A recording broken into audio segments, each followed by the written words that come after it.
So the title of the talk is the title of my most recent book, Power and Legitimacy, Reconciling Europe and the Nation State, which was, thank you, published by the Oxford University Press at the end of 2010.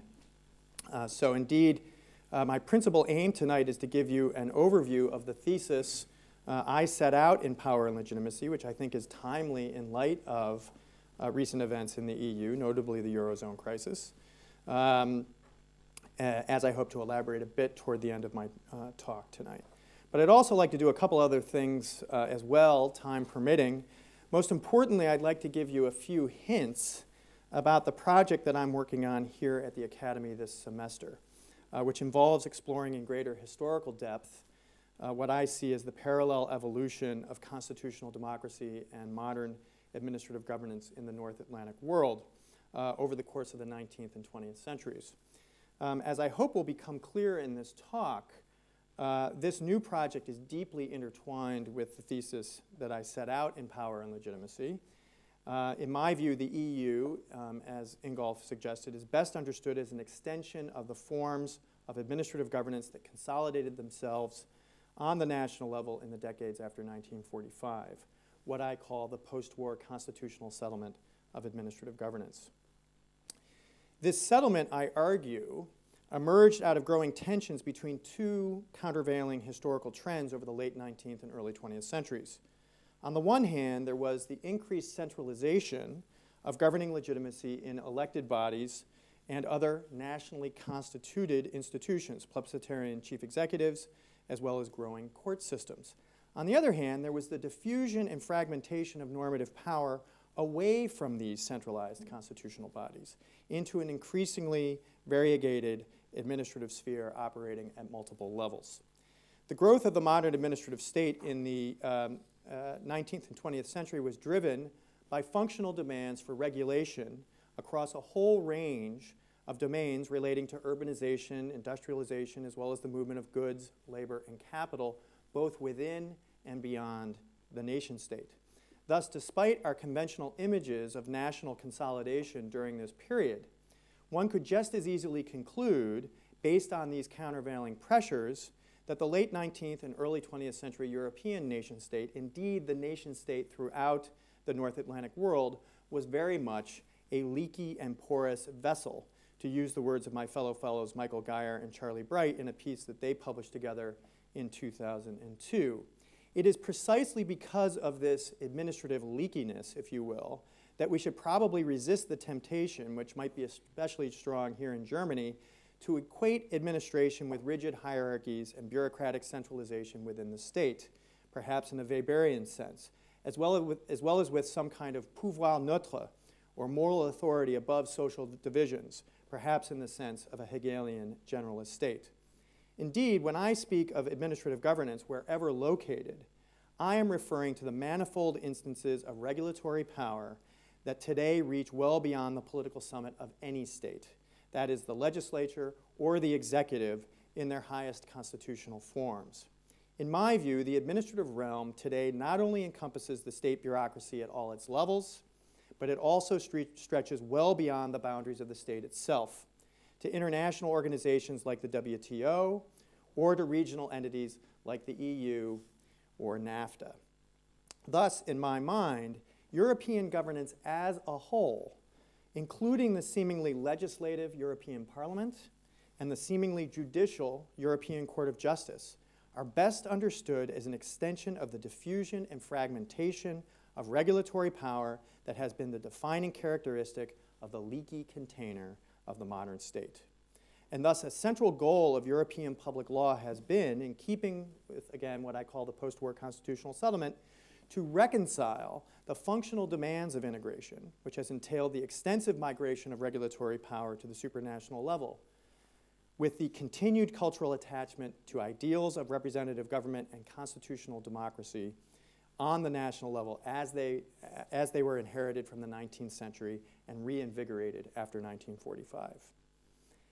As a point of entry into my discussion of Power and Legitimacy, however, I'd like to begin by talking a bit about a speech I attended 2 nights ago at Humboldt-University, which was given by Herman Van Rompuy, the president of the European Council, that is obviously the EU's assemblage of national heads of state and government. Ingolf Pernice, in fact, presided there as well, which is simply an indication of the fact that he moderates the talks of all the most important speakers who come through Berlin. It was indeed a fascinating talk, as much for what President Van Rompuy did not say as for what he, in fact, did say. Van Rompuy noted how the Eurozone crisis over the last 2 years had seemingly forced the member states and national leaders to take the center stage, as he put it, and that for many observers this raised fears of a renationalization of European politics. He was referring, of course, to the marginalization in the efforts to resolve the Eurozone crisis of the key supranational political institutions in the EU, the European Commission and the European Parliament, in favor of direct negotiations between national governments within the European Council, in which, of course, Germany, as Europe's paymaster, necessarily has played a major, some might even say hegemonic, role. Van Rompuy preferred to look on the brighter side of these developments. Rather than all this being a sign of the renationalization of European politics, he argued that it was in fact indicative of the deepening of what he called the Europeanization of national political life. He quoted Chancellor Merkel in this regard when she said 2 weeks ago, "In this crisis, we have reached a whole new level of cooperation. We have arrived at a sort of European home affairs. Europa ist Innenpolitik. Europe is domestic politics." There can be no doubt that Europe has indeed become domestic politics in the member states, although I would argue that the Eurozone crisis has merely accelerated a trend that began at least 25 years ago, with the Single European Act of 1986, followed by the Treaty of Maastricht in 1992. It is no coincidence, as my book Power and Legitimacy points out, that concerns over Europe's purported democratic deficit began to intensify around this time. It was precisely in the late 1980s and then over the course of the 1990s that increasing numbers of Europeans became aware of how much regulatory power had in fact migrated to the supranational level in domains reaching well beyond market integration, such as in environmental policy or consumer protection. Even though the EU's annual budget has remained minuscule, no more than 1% of total EU GDP, the European Union has become a prodigious producer of regulatory norms. Now, the estimates on this point range wildly from as low as 20 to as high as 80% of the norms now being applicable within the member states being purportedly being of EU origin. It really depends on who you ask. Regardless of the total, however, the point is clear. Europe has long been a part of major domestic policy making, if not also of domestic headline politics. There is, however, a problem with this so-called Europeanization of national political life, which was identified by Joschka Fischer, then Germany's foreign minister, in his own speech at Humboldt in 2000, which is remembered for kicking off the debate over whether the EU needed a written constitution. An effort which ultimately failed, at least formally, although some might argue that elements of the goal were realized in the Treaty of Lisbon of 2009. According to Fischer, in 2000, European governance had long been afflicted, and arguably still is afflicted, by the broadly held sense that integration is largely, quote, a bureaucratic affair run by a faceless, soulless bureaucracy in Brussels, close quote.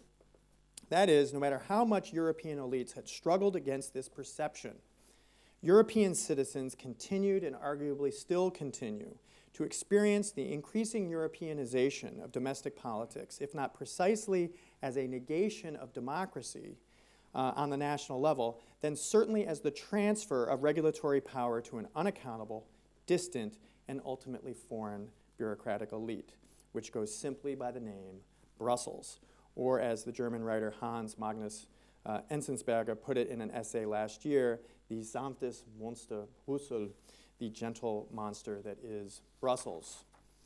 The official response to this broad political perception toward the EU, beginning with the Single European Act in 1986 and continuing with every subsequent treaty up to Lisbon in 2009, has been to increase the role of the European Parliament in the supranational policy process, to the point that today the European Parliament enjoys the right of co-decision in nearly all regulatory domains within the legal competence of the European Union.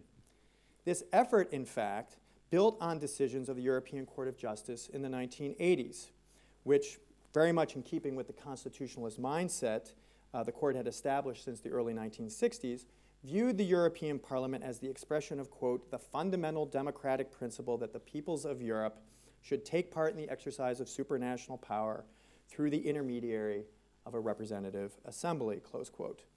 But this formal parliamentary democratization strategy, as I called it in an article I published in 1999, has ultimately failed to stem the negative perception of the EU as fundamentally bureaucratic and distant, as reflected in so-called Eurobarometer surveys, as well as low turnouts in European parliamentary elections. This is due, I would suggest, to the fact that the parliamentary democratization strategy is based on a fundamental misunderstanding of what democracy is, as well as how true democratic legitimacy is in fact realized over time. To frame the discussion, and I'm not being particularly innovative here, consider Lincoln's classic formulation in the Gettysburg Address. Democracy is government of the people, by the people, and for the people. Now I'm going to take these elements out of order, discussing the second and third ones first, for reasons that I hope will become clear in a moment. To begin with, to be democratically legitimate, one must have government by the people. That is, government that involves popular participation, most importantly via elections. We could call this, as many have, input legitimacy. And the European Parliament clearly meets this criterion because it is, in fact, elected. It does, in fact, play a major role in legislation. And indeed, it also plays a key role in approving and supervising the European Commission, the EU's supranational executive, and also the body charged with formulating legislative proposals. Moreover, the Treaty of Lisbon attempted to increase the input legitimacy in the EU by establishing a citizens' initiative designed to augment participatory democracy, whereby groups of citizens could petition the European Commission to consider a particular legislative proposal. Thus, given the extensive powers of the European Parliament, as well as the Citizens' Initiative, I would say there is little grounds to criticize the EU in terms of input legitimacy. And one could add, of course, obviously, that the heads of state and government sitting in the European Council and the Council of Ministers are also strongly legitimated, albeit on a national level. But in addition to input legitimacy, we must have government for the people. That is what the German political scientist Fritz Scharf has famously called output legitimacy. It exists where there is a sense that governing bodies promote, with some reasonable degree of success, the security and prosperity of their population. European elites have traditionally justified integration on this basis. Indeed, Herman Van Rompuy did so in his Humboldt speech 2 nights ago, and I quote, "Legitimacy arises when people see, hear, and feel that a political order benefits their prosperity, their freedom and security, and it safeguards their future," close quote. Although it should be added that he readily admitted that the Eurozone crisis was sorely testing this basis of legitimacy, at least in an economic sense. My own view is that European integration over time has rightly earned a good deal of output legitimacy. This can be measured not merely in additional points added to net GDP as a consequence of market integration. Rather, it can also be measured by such things as the removal of border controls, the broadly shared respect for human rights and the rule of law, as well as, perhaps most importantly, the overall sense of a peaceful coexistence that integration has brought to this historically dark continent. Peace, after all, was the stated aim of the Schuman Declaration in 1950. Thus, the EU has much to be proud of in terms of output legitimacy as well. So what then is the problem with the EU's democratic legitimacy? I would say the problem lies precisely in Lincoln's threshold criterion, government of the people. Government of the people refers to the historical identity between a population and a set of governing institutions. That is, it refers to the political cultural perception that the institutions of government are genuinely the people's own, which they have historically constituted for the purpose of self-rule over time. Antecedent to this perception, however, is the perception of the existence of a people itself. That is, the sense that there exists a historically cohesive political community shaped by broadly shared historical memories in which it is legitimate for the majority to rule over the minority, subject, of course, to the protection of human rights. This perception of historical cohesion in turn gives rise to the belief that the political community is not merely capable of, but indeed entitled to, self-rule through institutions that they constitute for this purpose. This, I would say, is the cultural foundation of the ideal of representative government inherited from the 19th century.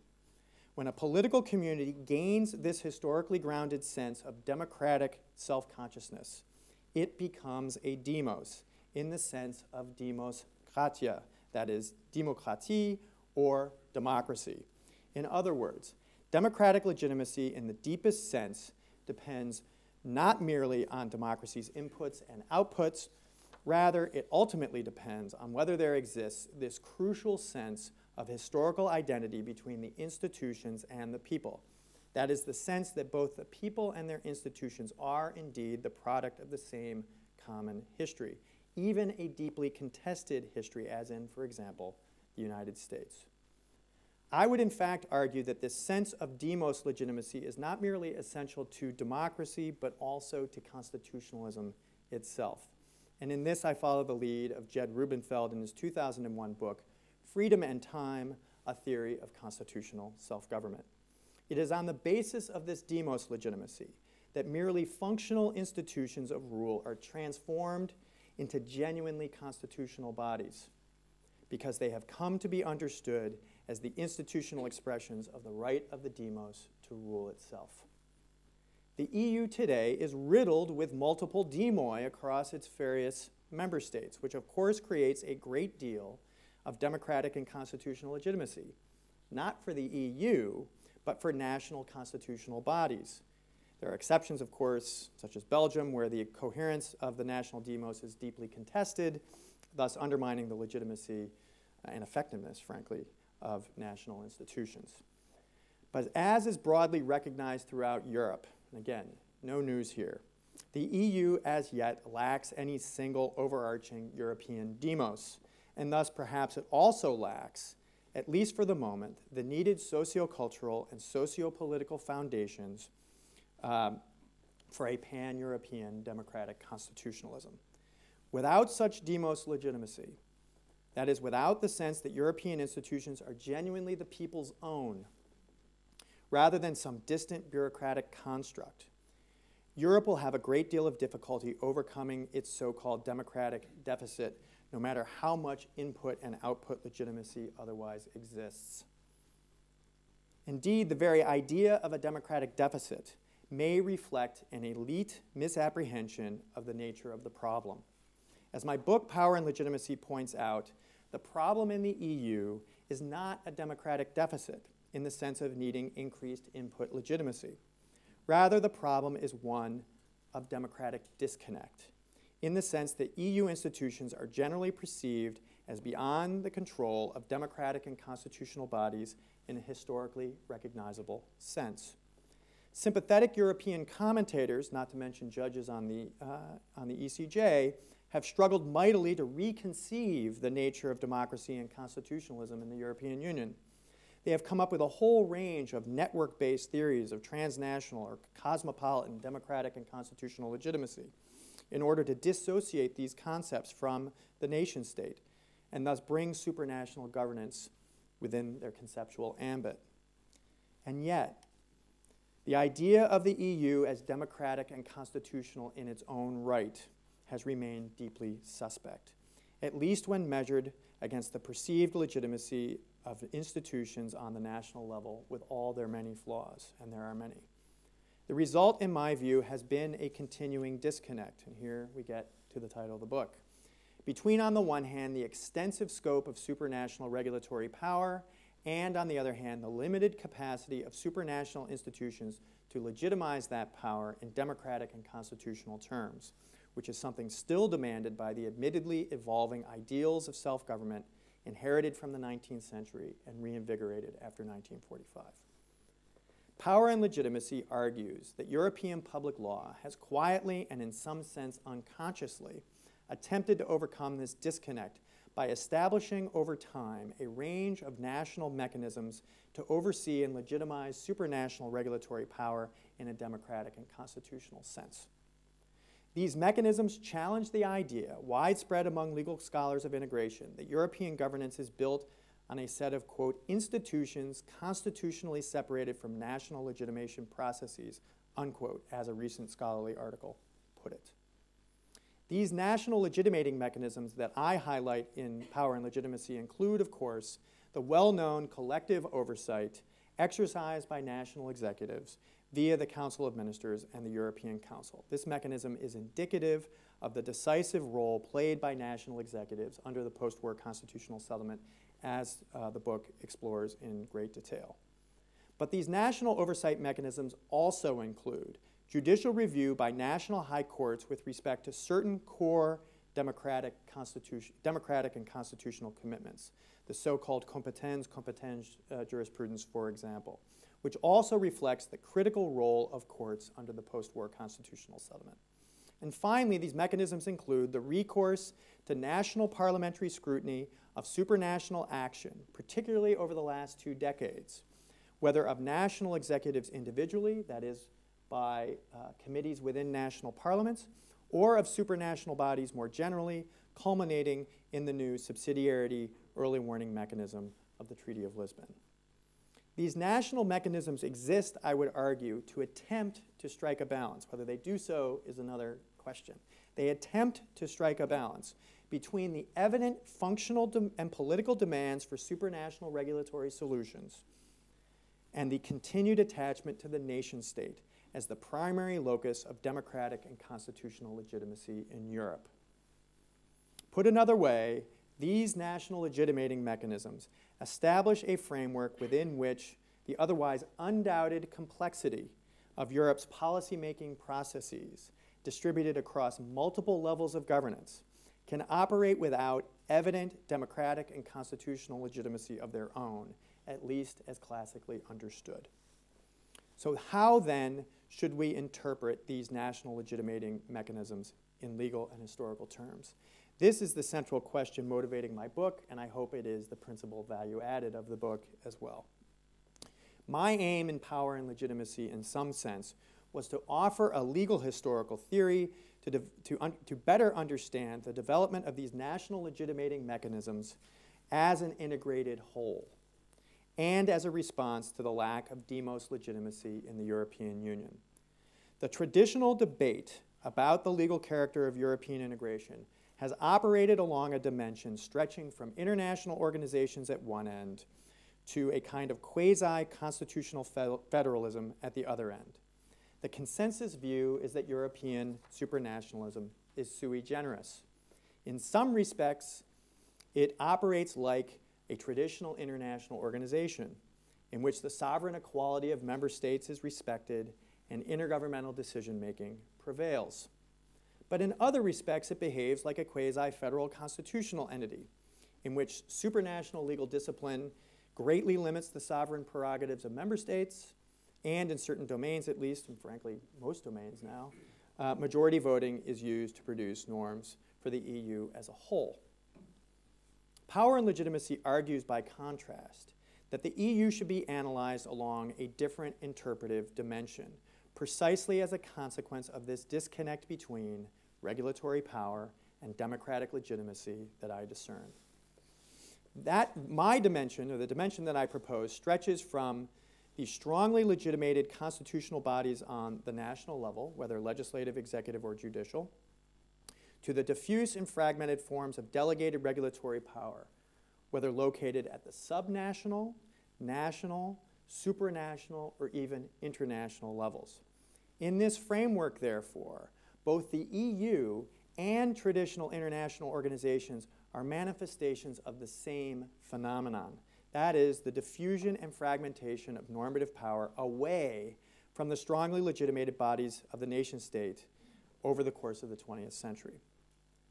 From this perspective, the challenge of legitimizing EU governance is simply a new manifestation of an old problem, that of legitimizing administrative governance more generally, albeit now in a supranational rather than national form.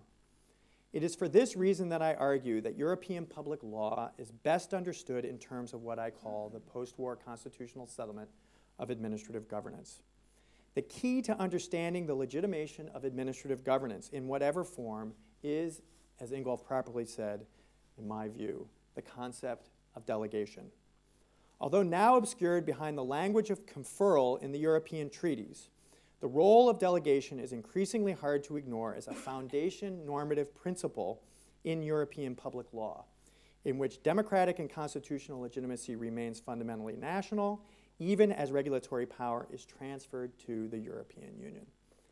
Delegation, however, does not refer to some immutable rational choice regime in which constitutional principles, and here I'm using PALS, not PLES, in which I'm talking in principal agent terms. We have Karen Alter here. She can educate you all on that. It's in vogue within the social sciences. It's an interesting and helpful analytical framework, in which constitutional principles somehow control administrative agents. I challenge this view. We should not understand delegation in this sense. Unfortunately, some parts of the integration literature, when they see principal agent theory, they assume that the person is asserting that principles control agents, and that is wrong. If you know anything about administrative law, you would never make that assertion. It is a normative principle. To understand the relationship of delegation to modern administrative governance, we must dispense with an idealized understanding of a Westphalian constitutional principle, a Westphalian sovereign with unbridled power to direct regulatory outcomes within a particular territory, which is an ahistoric reading of state sovereignty if there ever was one. This caricature of the principal-agent relationship is far from the actual historical reality, not just supranationally, but also nationally. Indeed, one of the most fascinating elements of the post-war constitutional settlement, explored in detail in Power and Legitimacy, has been the constitutional redefinition of the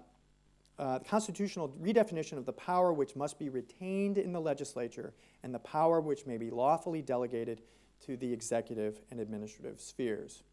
In this sense, delegation has evolved as a highly flexible normative legal principle in which the power to control, whether de facto or de jure, is often greatly diminished, if not nearly relinquished entirely, legitimized by the belief that some matters are left to the autonomous decision-making of administrative actors. Now, central banks are probably the most extreme example of this faith in the autonomous expertise of administrative actors.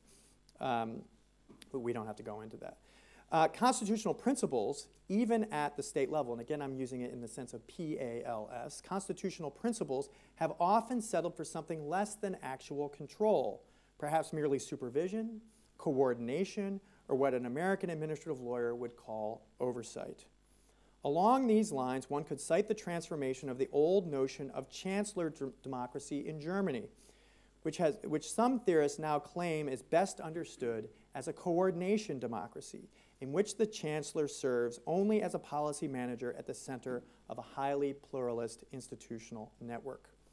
In the case of European integration, this sort of coordination or oversight by historically constituted bodies in the nation-state, most importantly national executives, but also by national high courts and increasingly by national parliaments, has provided or seeks to provide the necessary legitimating connection between the diffuse and fragmented agents of regulatory power in the European Union and the possessors of democratic and constitutional legitimacy in a historically recognizable sense, that is, in a national sense.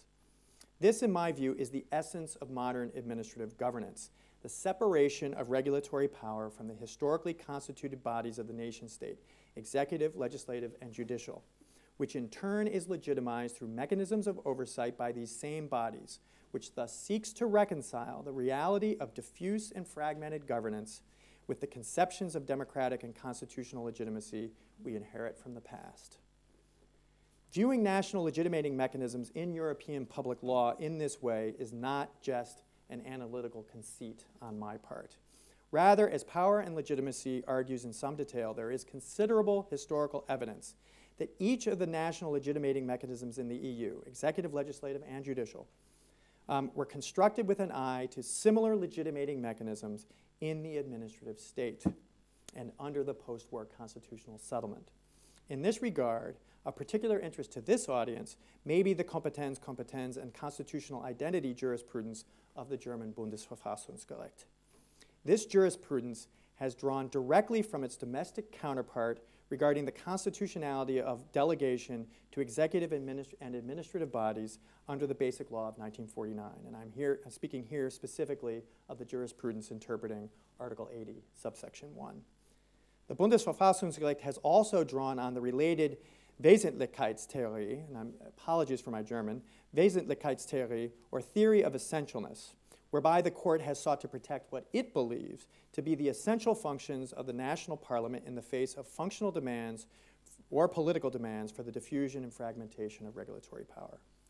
Finally, and perhaps most importantly, this jurisprudence reflects elements that are clearly analogous to the so-called Vorbehalts des Gesetzes, or the domain reserved to legislation under the Constitution, which the court has used to ensure the Bundestag's position in Germany's post-war system of separation of powers. This is the constitutional dimension of administrative governance on the national level. But it also must be stressed, consistent with the judicial role vis-a-vis administrative action under the post-war constitutional settlement, that the broader approach of the German High Court, the broader approach of the German Federal Constitutional Court has been one of strong deference to the political choice in favor of integration, as well as to the discretion of decision makers charged with implementing that choice, whether national executives or supranational bodies like the European Court of Justice, even where individual rights are at stake. If it were not already clear to this point in my talk, let me make it as clear as possible now. I regard the post-war constitutional settlement of administrative governance as an historic achievement after the catastrophe of 1914 to 1945. The post-war constitutional settlement sought to define a workable balance between cultural ideals of representative government inherited from the 19th century and the diffuse and fragmented reality of administrative governance in the post-war welfare state. Thus, for me to argue, as I do in Power and Legitimacy, that European integration is administrative, not constitutional, and thus built on the post-war constitutional settlement of administrative governance, is not to denigrate the process of European integration, as some readers might suppose. I'm often the caricatural footnote. Some people argue that the EU is administrative. This is a silly position, C.E.G. Lindseth. In any event, I am not a Eurosceptic. I am not a Eurosceptic, which I hope I have made clear through my earlier discussion of the considerable achievements in European integration in terms of output legitimacy. With apologies to Ingolf, I am, however, a skeptic with regard to the so-called constitutional interpretation of integration, precisely because I believe such interpretations often wrongly bracket out the no demos problem, and thus effectively assume, at least terminologically, and maybe even substantively, a degree of autonomous legitimacy in the EU that is in fact fundamentally lacking, or at least is still fundamentally in dispute. If in describing the EU we are using the term constitution in a purely descriptive sense, to refer to the sort of organic statutes or bylaws that all organizations need to operate with some degree of legal certainty, then of course the EU has a constitution. But what the EU lacks, and what the careless use of the term constitution in relation to the EU elides, is the broadly shared sense that its institutions embody or express the capacity of a historically cohesive political community, a European demos, to rule itself through institutions historically constituted for that purpose. Assuming a degree of autonomous legitimacy in the EU by describing it as constitutional, I believe, is not merely to make a mistake as a matter of scholarly analysis. Rather, it is also potentially very risky because it invites profound errors of institutional and policy design, as the Eurozone crisis, I believe, is sadly proving. The events of the last 2 years suggest that the common currency was not just flawed economically, although economists never tire of pointing out that the countries of the Eurozone, certainly Germany and Greece, do not constitute what they call an optimal currency area. Rather, my perspective is that of a comparative historian of public law and of administrative governance, which inevitably leads me to focus on the question of legitimacy. Like any form of essentially administrative governance, the EU is legitimate for certain purposes, but not others. Indeed, the Vorbehaltsgesetzes, or the theory of essentialness, is an effort to define in law what kinds of questions appropriately belong to an administrative body and what appropriately belongs to a strongly legitimated constitutional body.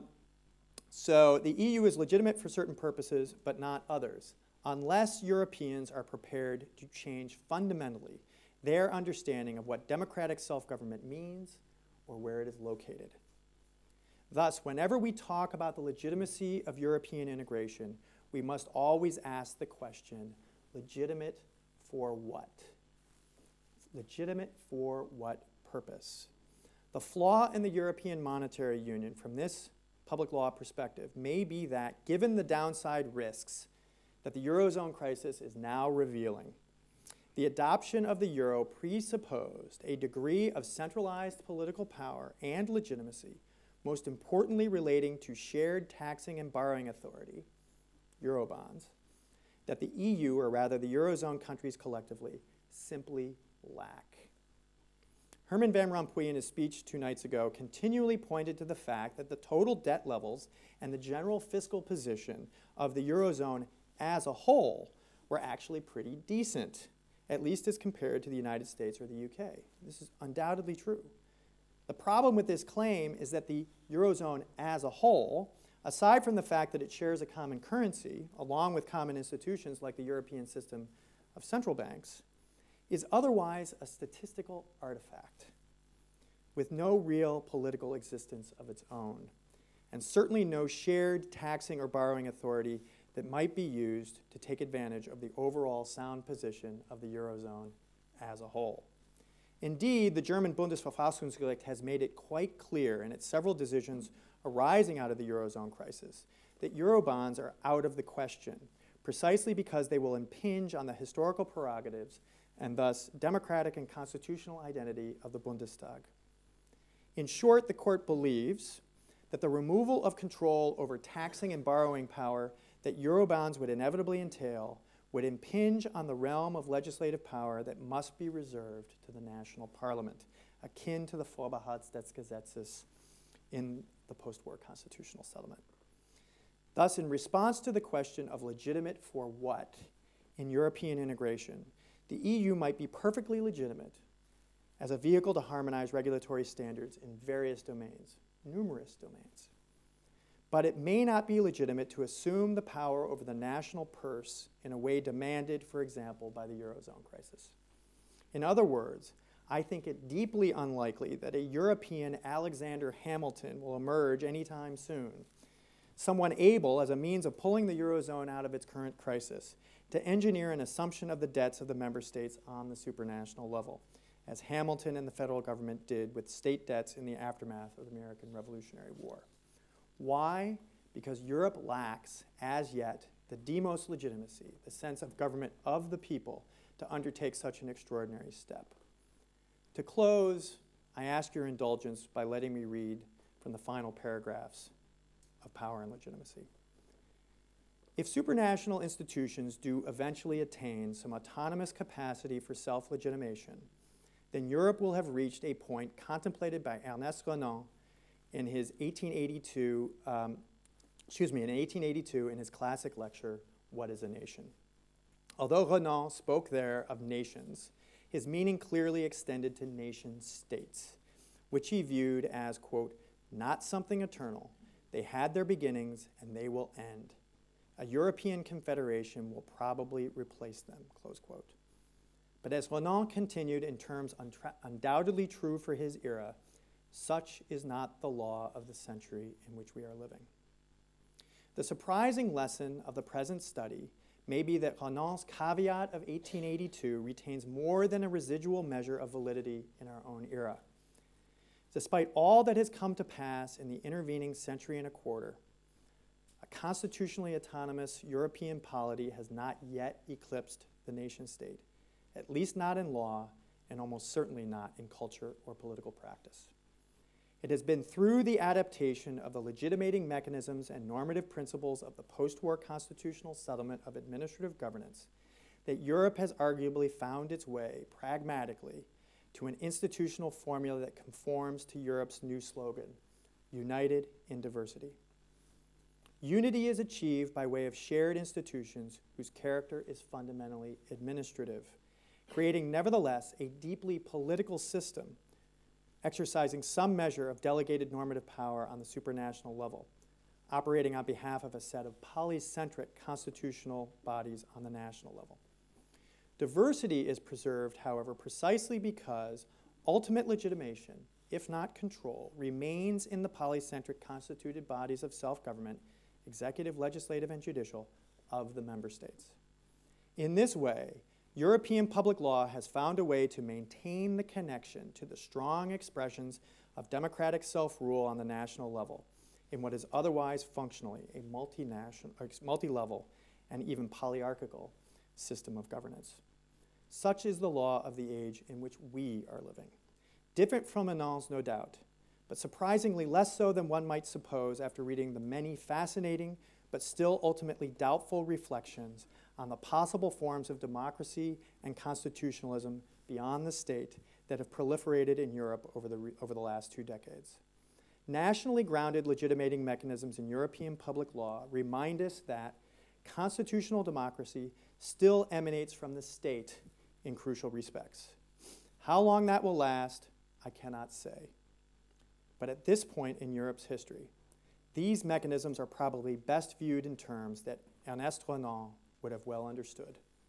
They remind us that national institutions are looked upon in terms of political culture as what Renan called a guarantee of liberty in a collective constitutional sense, something that he said, quote, would be lost if Europe had only one law and one master. Thank you.